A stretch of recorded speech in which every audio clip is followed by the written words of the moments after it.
This episode has been a long time coming. So let's rub it out and get it over with.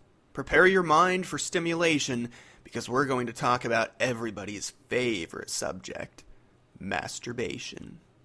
Is the Bible against you choking the chicken, buffing the muffin, wanking your willy, beating the beaver?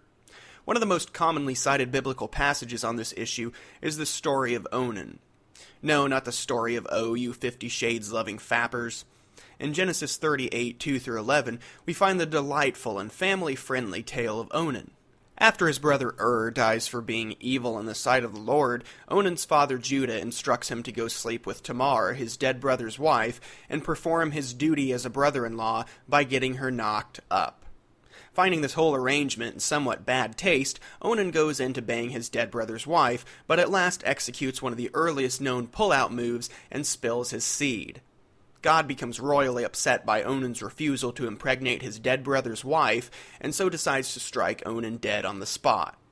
Judah, being the astute fellow he is, decides to wait a while before sending his next son to Tamar, in case God winds up killing him too. This story in Genesis 38 is sometimes used to suggest that masturbation is considered a sin in the Bible.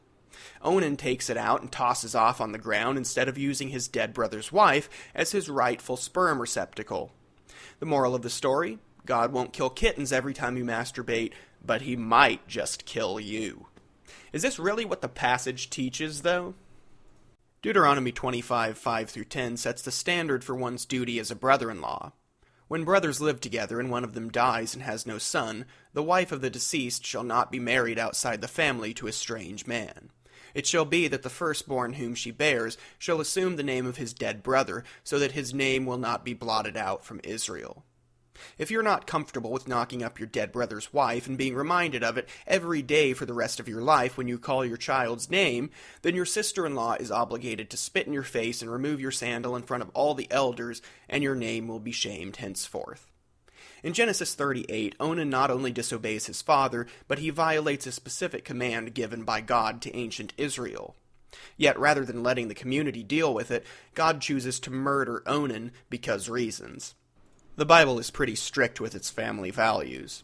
Nonetheless, the point here is that disobedience to God is the real offense, not the mere act of spilling one's seed. Masturbation is never explicitly named as a sin in the Bible, but what about parts of Scripture that seem to imply it?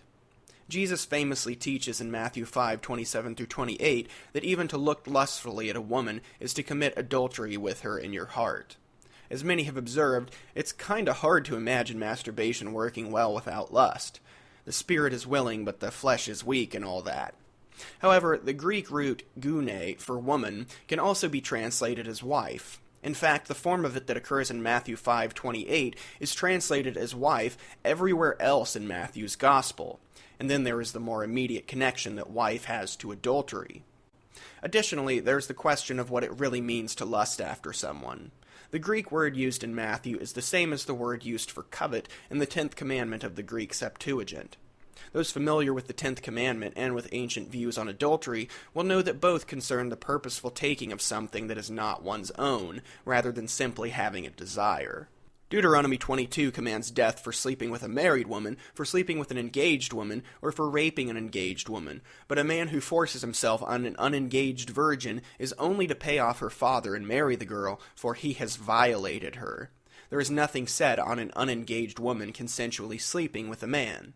Of course, this could also just be because female consent was no concern at all to the authors of the Torah. To wrap up this whacking wagon, then, we've seen that masturbation is altogether absent from the Bible. Furthermore, even while modern conservative Christians like to excuse it in the case of married couples lusting after one another, there seems to be no more reason to make an exception for masturbation in marriage than there is to single out masturbation outside marriage as being sinful.